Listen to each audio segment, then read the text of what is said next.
Hello guys, how you guys doing? This is Minnie back with you guys today. I'm doing something on the side right quick. What we're going to be doing today is we're going to talk about test fitting. Um, I had a YouTube subscriber and Facebook friend. His name is Trevor Stubbs, and his YouTube goes by Mooger31. Um, he left me a message, and on his message he goes, I just the live feed kept scrambling yesterday. Bill, I don't know what happened. Um, what I got today is a member from the community. Like I said, his name is Trevor Stubbs, and on YouTube he goes by Mooger31, and he says the reason I'm contacting you is he likes my take on modeling and the community. He's new to scale modeling and was wondering if I could share with him the steps that I take in assembling the models. I've mentioned test fitting, so just curious if you put the model together to get it all fit and then paint it. Not sure if this is the way to And basically, he was just saying that if he overstepped his bounds by contacting me through Facebook, um, and that's not a problem. That's the easiest way to get a hold of me. Now let me take us back to. I'm gonna get back to YouTube so I can read comments. And basically, what test fitting is, guys, is when you do the test fitting, you're actually getting a look at what you're building before it actually comes to the point where you're getting everything glued in and whatnot. So today I'm going to practice the test fitting. Like right now, I just threw the windows together real quick just to see how everything would go. They're just taped into place. I made a new back window, no more of the tent because I couldn't find a good looking tent to put back here, so I'm just going to have all the windows cleared. But what we mean by test fitting, Trevor, is, say, let me get a kit out for you.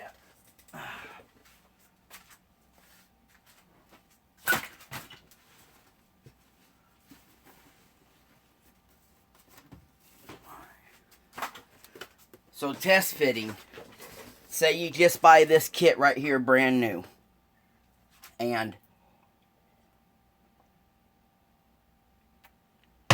I got my dark tea with me today. We was talking about tea the other night with the ISM guys giving Dano a bunch of crap about having a weak tea. I drink black leaf tea, straight, no sugar, no nothing. So anyway, when we're talking about test fitting, say you pick this kit up. You pick up your can of paint, you pick up your glue, you go home and you start working. Say this kit here comes like this. You get a few different parts.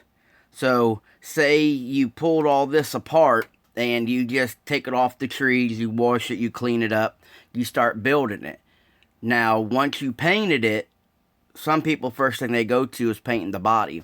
So say you painted it, and then you go to put the vehicle together. Now you're going to put the thing together as you proceed to go through parts. And you noticed, see this big gap right through those fenders. And then you look back here and see how it has a big gap back between here and there. And then it's fine over here. And then, hey, saltwater. And then you see how it don't even up. Well, the process of test fitting is you can fix all these problems before you get to paint. Now this right here comes with a separate roof that you can either do that roof or you can do the convertible, and you can make this a convertible. There's a few more pieces you have to put in here to make it the convertible. But say you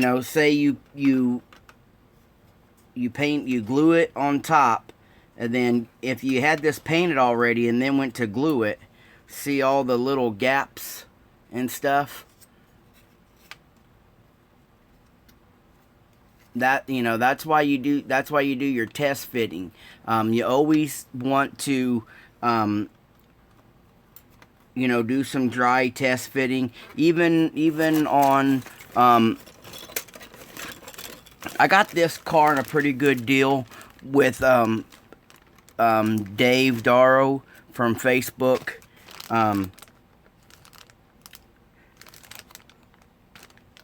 think I basically gave $5 for this, but I bought a few more kits at the same time. So I'm just going to thrash through this kit real quick just to show you guys. But like doing the test fitting, here's another piece of test fitting. Say here's this, and I just pulled this off the queue real quick. Here's the back rumble seat.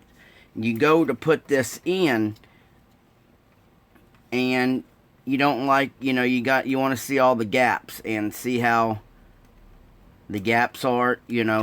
Yes, this right here will open and close for the rumble seat, but you get some pretty, you know, exaggerated gaps in there. And so that's why you do all the test fitting. That way you can size it up and, you know, where you should be and where you need to be at. So basically, Trevor, that's what I mean by when you go to doing the dry fitting. Because if you proceeded just to go forward with this kit, a lot of kit manufacturers, if you don't refresh in the mold, we was talking about this on the ISM thing too the other day. Some companies have what's called a short run molds. Some are made out of steel, some are made out of pot metal, some are made out of aluminum. The more plastic that's injected to them, the more a product comes in and out of a mold. The heat, it starts to get distorted. And some companies don't change it. Now, this 36 Ford had been out for several years.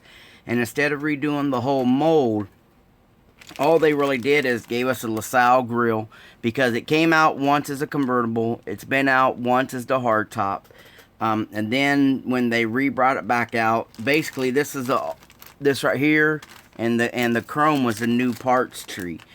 Because basically in the new release kit they gave you the molded in white wall tires, the bigger wheels, the Steelies, and the smooth this right here, and this right here is what we'd call the LaSalle grill. Because the other kit was a monogram kit. It was black on the box. It was maroon on the box. And, you know, it had a hot rod looking style of wheels, some flames on it. So you look and you see how crisp and clean the new part is. But the original stuff, you know, it's got a little bit of a warp to it. Enough to where you can tweak it once you start putting everything together. But that's the main purpose of test fitting. The test fitting process, it's not just for us customizers. It's for a box stock builder. It's for any builder to get the best finish out of your build. Nothing worse than putting time and effort into a build, and then when you put it together, it don't set even on the table, or, you know, you go right here, and even for a box stock builder, you don't want that gap. You don't want that gap right there between the door and the roof, even for box stock. You want to glue it, pull it down. You want to do a little bit of body work. Box stock means you only use what's in the kit. It does not mean that you shouldn't fill sink marks, fix seams like so. It just means you can't enhance the build with aftermarket, with resin, with customizing. I wouldn't be able to come in here and reshape this right here. Bobblehead that's in the comments with us now, he's got a couple of these he's been customizing. And he'll tell you with the different fit issues and stuff like that, if you didn't test fit this, you would not have a very good looking build at the end, whether it be just a box stock creation or a full custom showpiece. You'll see some of the guys actually try to fix stuff after it's been painted, and I don't recommend that. I recommend that, you know, you fix it in raw plastic. That's going to get your truest form. Now, you guys will watch Hunter do his videos, and like I said, he don't use a primer. He uses regular paint, but what he's doing is he's fixing all this stuff before his paint goes on.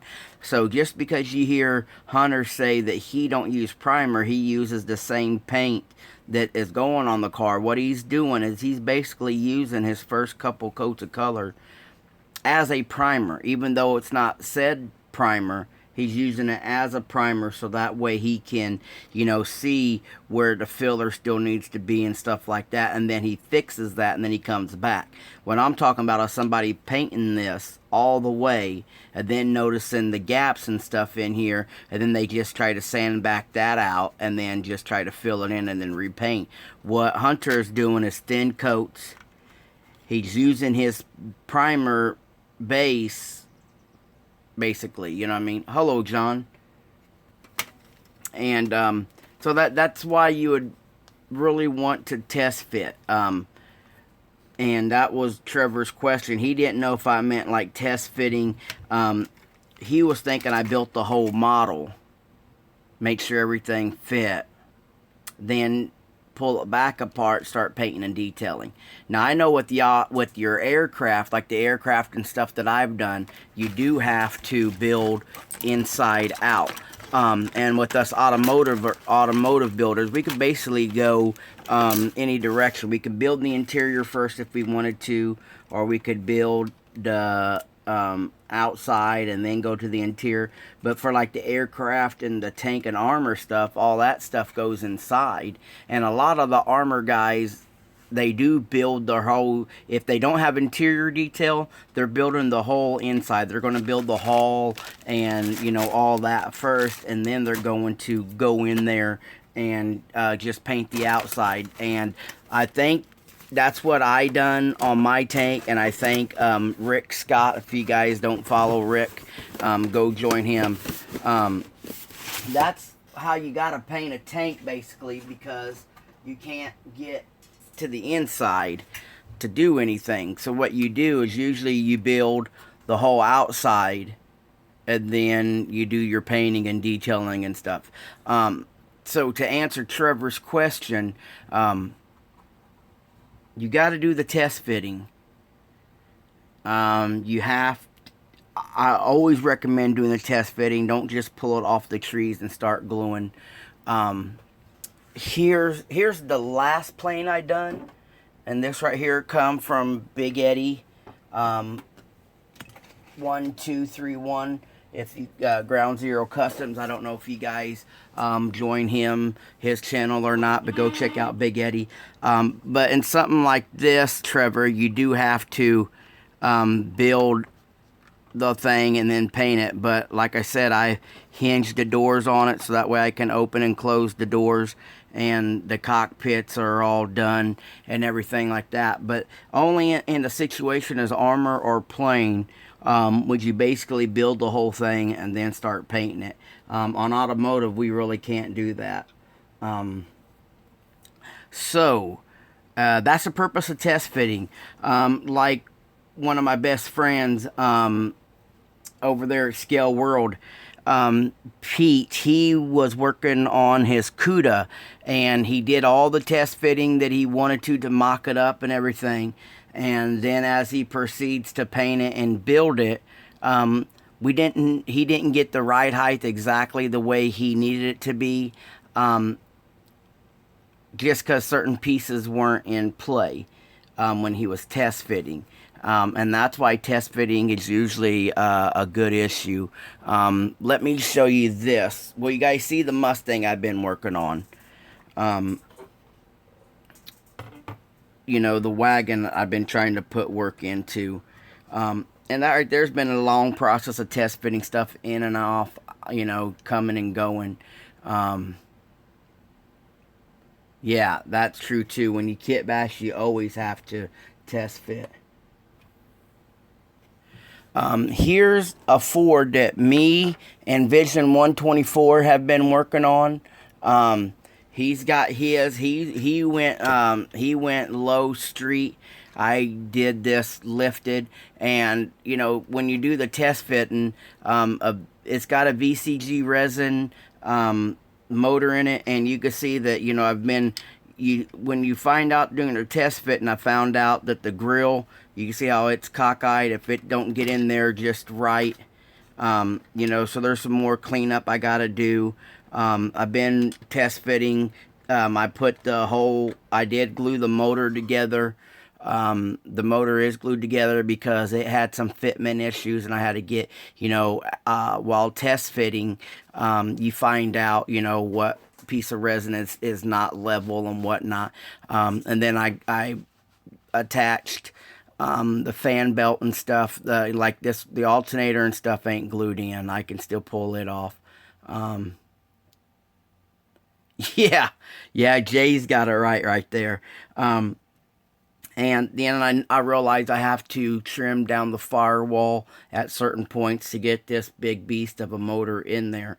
I believe this one here is the 959 from CVG resin, and here is the 939. This one right here would have 4 Ventura sticking off of this fuel plate, and this right here has the intake on this one. But you can see with test fit, and I was seeing which one fit in there the best. I've had to do some trimming on the gas tanks, you know, to get them in there, and that's another big purpose. Just like my buddy Jay just said, you know, sometimes you spend more time on the build test fitting than you do actually assembling, but that pulls out for the better piece, you know. It's easier to fix it now. It's easier to correct things now in the raw than once you're trying to finish it, you know. Yeah, I would say Chip. Chip has said it too. You know, Chip is promoting his top 10. We have the top 10 all out this year, and then you have the street stock version. You can't just open up, let me rephrase that. Without this mindset and the skill talent, most of us can't just open up a kit, build it within 2 to 3 weeks to a month, and think we're going to go out there and have a breathtaking build. Most of the stuff takes months. Test fitting, Chip says you make each part of the build a kit in itself. And so you have to, you know, slow up sometimes, pull yourself backwards. And instead of trying to rush it, look, I've had the chassis done for months. Not the front drive shaft, because I have to get that front drive shaft and everything built to where the motor sits. But basically, I've had the chassis done for months. You can see all the photo etch and stuff I put in there, aluminum drive shafts that I made, all the different shocks, axle brakes, axle brake mounts are all in there. I could have thrashed this together, but I wasn't getting the body, the Mobius body, like Chip will tell you. A few of the other guys that have built this would tell you that sometimes the Mobius body wouldn't always line up right. So I took my time to get the body sides to line up right. Right now you see tape. That's because, you know, I was test fitting my different mounts. And you can see, you know, I still got it's just slightly off just a bit. But that's because it's not completely mounted onto the frame yet. Then, you know, like I was having my issues with the motor. How do I want to run the plumbing for the motor? You know, so this right here's been close where most people say just slap some paint on it, put it together, but like, you know, there's other issues with it. So, you know, that's why the process of test fitting eliminates a lot of, what I want to say, displeasure at the end. Hunter had said in one of his videos this week that he got a certain build, he got a certain distance into the build, and he wasn't happy with it, so it went to the trash. You know, and sometimes test fitting eliminates that because you'll know what you're going into. I love the 79, 78 Monte Carlo kits. But you want to talk about something that I picked this one up because my friend was building it. No, I don't see it up there. Here it is. I had a friend that was building this car. It wasn't a cheap kit. It wasn't a cheap kit. It was the original MPC Wheeler Dealer kit. Oh, Jay, I think Jay and I have been talking about a Malibu. This one here is broken, but I got it really cheap, so I can fix it. The fender part will be in there. But he started working on this, and it wasn't a great kit to begin with. You can see where he was going to wet sand and polish it out, but not test fitting. Here's what not test fitting does. He built the motor, he put it in. I've had this model for years. Now you go to put the hood on, and here is the way the hood sets. You know what I mean? And by this time, it's already in paint. You know, so this right here, this is distracting. This is frustrating. You put money into the kit, you build the kit, you do the kit as the instruction says, and then you go, and then, you know, you have this issue here, you know, and the process of test fitting, you would have been able to see that, you know, this right here, the carburetor and stuff needs to be toned down. You can file this transmission hump down a little bit and get the transmission pushed back a little bit, you know. The process of test fitting eliminates for you to get to your final piece, and you're not dealing with, you know, how would that look on your shelf? Oh guys, look at this Monte Carlo I just built, and then the hood not shut all the way, you know. That would be frustrating. This would, and sometimes I think this is why we lose interest in not the build, but sometimes the hobby, because some people, you know, like, I'm wasting my money. I've worked on this 3 damn times, and all 3 times I can't fix this issue. You know, because we get excited about the build, and once we get to the build, you know, we have run into issues like that. But Jimmy, that's in the forum right now, you guys are talking to him. Jay, I mean, not Jimmy, but Jay. I don't know what company I have this from, and I forget now. But basically, I just have the body, and the resin's just a little bit warped. I need to find a way to get to Google, and that way I could get in a conversation with you, and we can actually talk and work on this together versus you sending it to me. Or maybe it's not. Was it the Malibu or Gremlin? I'm confused now. But right here's the piece I got, and you know, that's an easy fix. Somebody wanted $60 for this body, $45 for this body, depending upon which cast you're getting it from. You know, broken fender, $15. Yeah, why not? You know what I mean? And basically, it's just going to be an easy fix.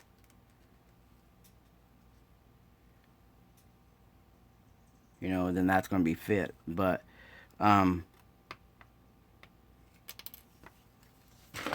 whoa, about lost it. But I have that. I don't know why that Malibu's in this Monty box. But, you know, that's the process of test fitting, fellas. So that way you eliminate the frustrations in the end. Even on kits that I build a lot of, I still test fit each one because, explained, they start to deteriorate. The molds from the factory start to deteriorate, and so you got to keep the process.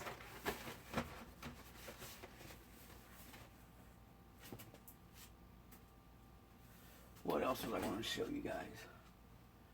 I'm going to show you something else. Like right here. This right here is a build for Scaled World. It's been shared a few times already.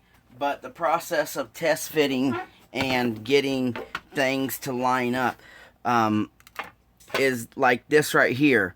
Now, Pete over at Scaled World had built this.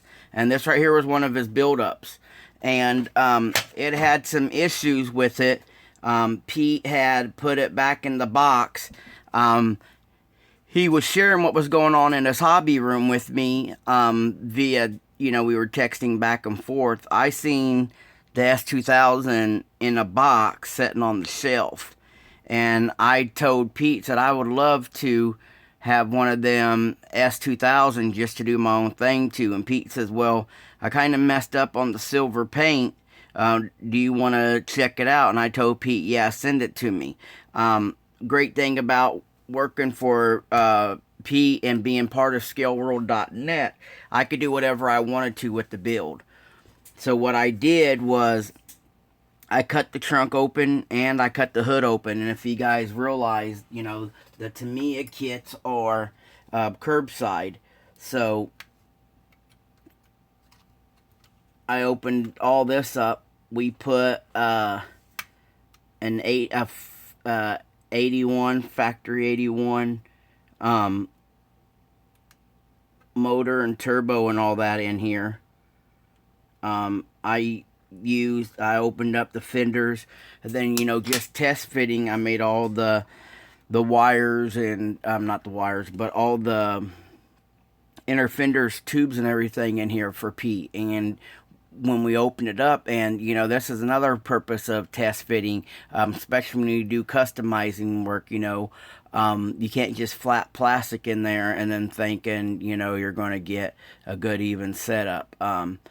So this right here is just other pieces and products getting in there, test fitting.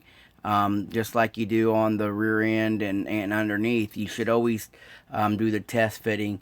Part of this bumper right here is from the Subaru BRZ that I built for Scaled World, and I just cut the BRZ bumper out and then I put it on the Honda S2000 and then molded it in. But going through the process of test fitting, I found out what I could use and what I couldn't use.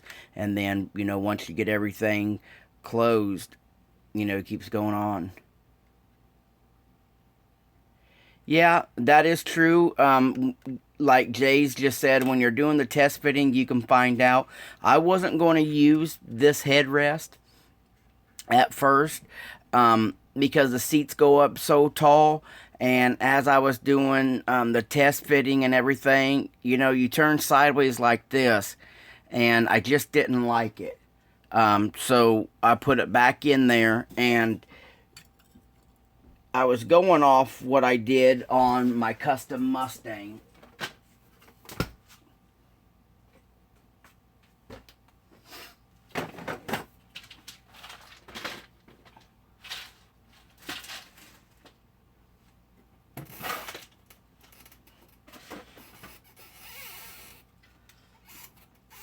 Now, we didn't get a convertible Mustang kit until the 2010 Snap Together came out. So this right here is my custom version of the 06 Bullet when it came out. But I made this roll bar. I took the headrest off these seats, and then I made this roll bar. And that kind of where I was getting the inspiration to do that roll bar.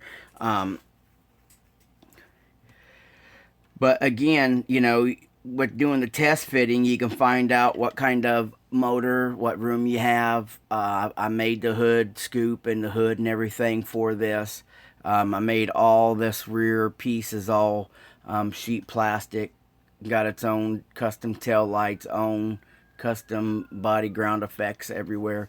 But you know, you got to test fit, and that's, you know, especially when you're doing customizing, to get all this sheet plastic to fit in, with the interior to actually resemble something like a convertible, because all the convertibles, you lose your cargo area, your seating area in the back, because of all the mechanisms for the roof to go up and down. So I really didn't get to teach you guys much of anything, but basically encourage you guys. You need the encouragement of test fitting. What I would do, let me pull out, where's that Ford we was just looking at. I can put these back in the case in a minute. Okay, where's the Ford? All right.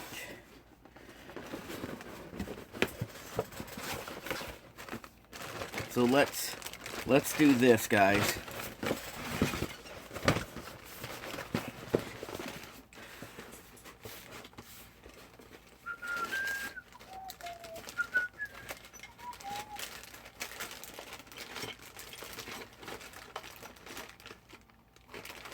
All right. Since I already got this kit here opened up.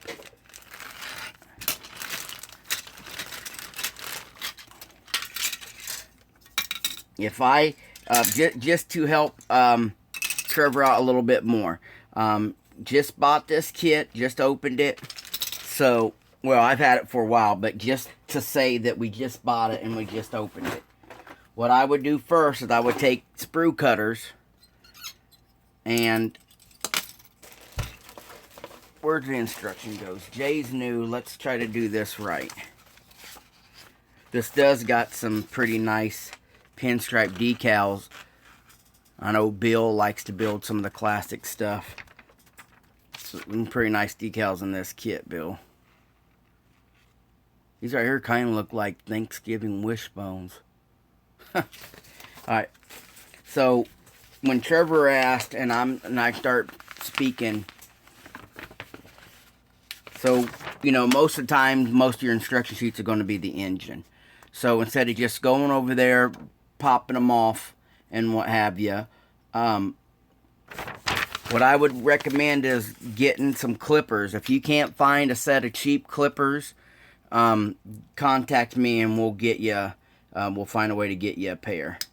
And then what I do is I clip it off. I'm trying to, did I tell you guys yesterday, if you guys joined me yesterday, I kind of moved the camera around so that way you guys can actually, I can actually work in the spot. I'm trying to watch the comment and question over here as I'm talking. And to answer Jimmy, I resin cast all the speakers and the amps and stuff that I have, buddy.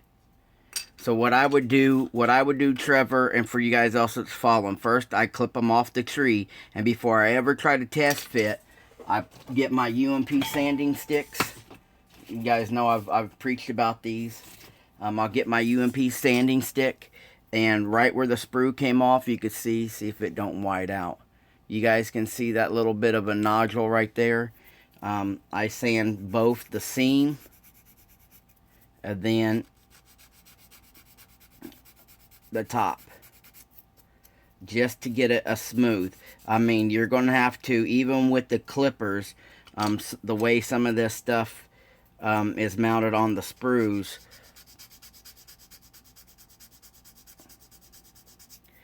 Yeah, Bill, if you've seen my desk in person, son, if I did that, brother, I'd have parts for every kit end up in every box, and I'd be building a 36 Ford with, with who knows, you know what I mean, or an 06 Mustang with the flat V8 in it. So then you sand both of those, and even here then you would test fit. And if you go by the plugs, most of the kits from back in the day would have a female clip, which usually means in, and a male clip, which usually means out. So you size them up like they should go, and then you look at all your gaps before you put any glue. You'll look, and right there you can see your work prior to You know, you can see that they're kind of uneven. Now, some kits, Monogram was really good about doing the plugs, and their gaps weren't so far off. Early Revell, early AMT, well, I should say early Revell was junk. Early Revell was junk. There's lots of flash. Seams didn't line up great at all. But mid Revell, in the middle, they started getting a little better. I was surprised when Revell bought Monogram, because if I had my choice of kits back in the day, I started building in 1980, so I'm thinking Monogram had the best molds and stuff. I was going to say from like 1975. They had some great kits come out in 75. They had the Vega. They had a lot of George Bear stuff coming out. I'm going to say they had the best kits, dated back from 75 to maybe about 95. And then they just started flipping a lot of their products over and over and over. And that's why I was surprised when Revell bought Monogram, because Revell didn't have great plastic, lots of flash, poor fitment issues. And yeah, I gravitated to AMT for many of years. The reason why I gravitated to AMT is because they had a softer plastic. And for me being a customizer, I could get the tops off easier. I could open the trunks up easier. And they started coming out with better detail, more detail. Working front ends, separate leaf springs. And that's one thing we was faced with a lot in Monogram. A lot of stuff was molded in. The best kits that I thrive for would be early AMT, 1960s to the 1970s. Really loved almost all their subjects, all their kit subjects. Johan were very basic on details to almost being faint on detail, but the subjects were great. So now that, you test fit this, Trevor and your other followers, you're going to see where your gaps and stuff are. Right now, you can manipulate this, but if you just took this out, glued it together, and then try to put your pieces together, you'll see how this right here has a big edge right here. So what you do is you try to, before you put any glue in there, you try to get it all together. And then you try to knock all this down, so that way when you go to glue it, you have a better, truer surface. Guys, if you look through my bench and through my pictures and stuff, either through Facebook or my older videos, I don't use the Testors tube glues. They get too hot. Over the years, they can melt and distort your plastic. So either I was either using the Pro Weld, the Bob S Industries glue with an activator. So right here is a great super glue. As long as you use the activator, the instant set right here, it won't frost up on you.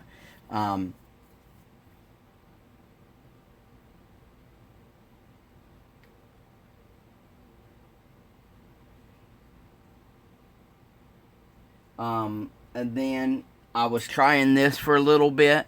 You can get this on eBay, like $6. But once Freddie, Fernando DeMarte started sharing, this, and people started teasing it. Well, I started giving him crap about Freddie. Every time he was going to Hobby Lobby, he would pick up a bottle of those, and I think he's up to like 60 or 70 bottles now, a whole drawer full. I'm thinking, either it's a really good glue or he's just fond of it. So I picked this up, and it really is a good glue, guys. So I want to thank Freddie. He's part of the Amigos model, the Amigos page over on Facebook. He does some YouTube, not a whole lot. But he'd be best to find over there on Facebook, over with the Amigos. And it's a good glue. Paul Britland from ISM uses it. A lot of the ISM guys use it. And basically, the difference is it's a better glue. I probably already explained this to you. Here's the tip on the Pro Weld, and here's the tip on the Tamiya glue. And the Pro Weld is a little harder to find than the Tamiya is now. And like I said, now you can get that at Hobby Lobby. And Hobby Lobby is more convenient than, say, some of the other hobby stores that we have to choose from nowadays. So what I usually do is just put some dabs right where the female and male ends come together. I'll get it set up,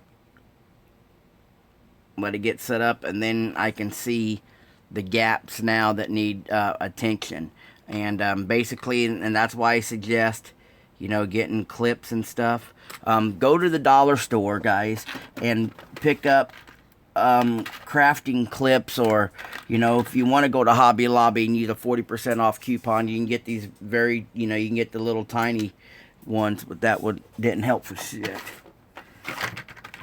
You know, and, you know, they'll help clamp. You can use metal ones, but I suggest that you get the metal ones that have plastic tips on them.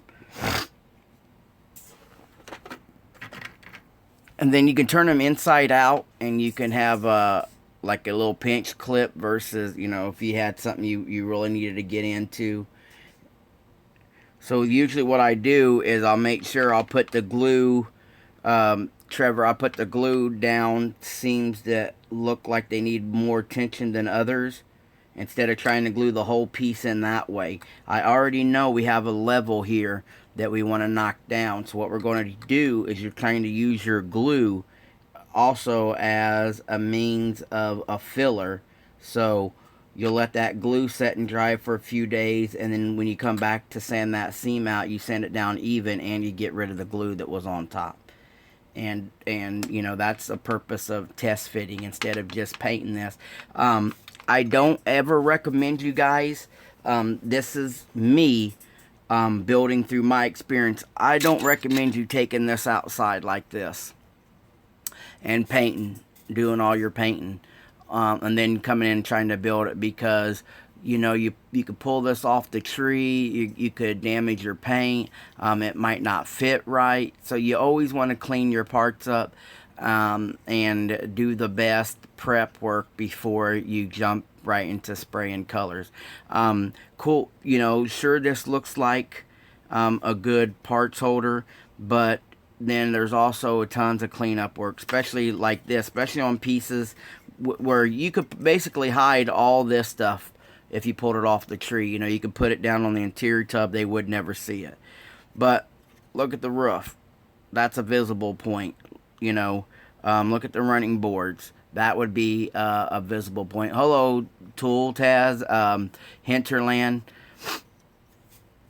And so basically that's, you know, this is just to building a clean model. There's just there's some steps you can take that just help you enhance, because a lot of us can't go out there and you know, like my Vallejo colors, you know, some of you guys ain't got the means to go out there and pick these colors up, you know, at $3 a bottle, you know. So sometimes you gotta do what you can, basically. And one of the first tips to help anybody build better is prep. And prep would be consistent of sanding your parts off the tree before, you know, before you paint.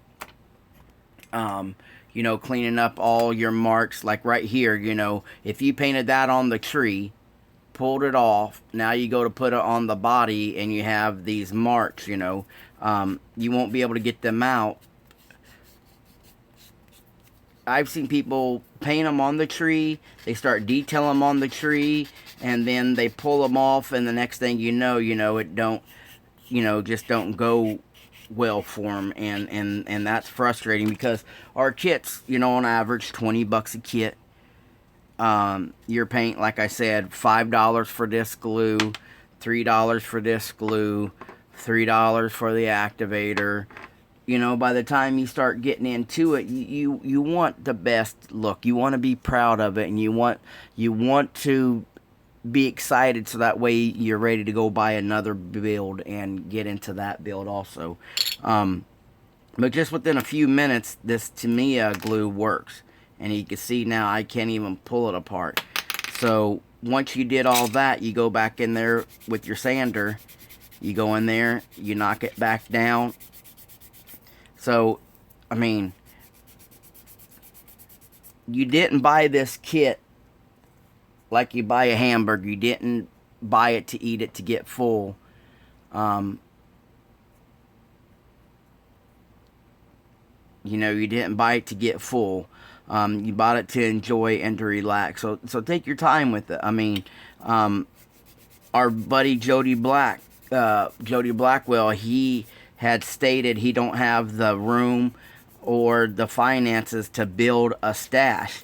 So, would it be ingenious for him to slow down, prep his parts, make the best kit he could, and make that kit last? Or do you think he should blow through it and then want to build but not have the means to replace that build he was on? So, you got to enjoy it. So why not make the best, even if it's going to be box stock? Even if it's going to be box stock, at least it's going to be super clean, really nice. You could take your time. When I was young, I'd open the box, come home, start gluing it, start throwing it all together, and the next thing you know, I got fingerprints everywhere. The motor, you could see brush strokes in it. You could, because I got in it and I rushed it. But prepping, test fitting, and all that is a good way to learn modeling. It's a good way to enjoy your kits as you're building them, and as you keep moving forward, everything would be productive. So with all that being said, guys, looks like I'm 50 minutes in. So let's check it out.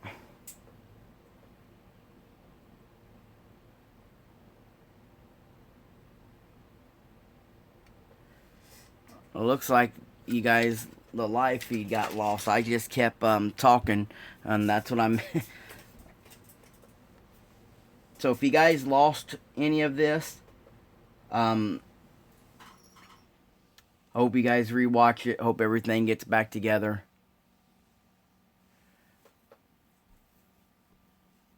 Okay, let's see.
Huh. Sorry, guys. Can you guys still see me? Or is everything shut down?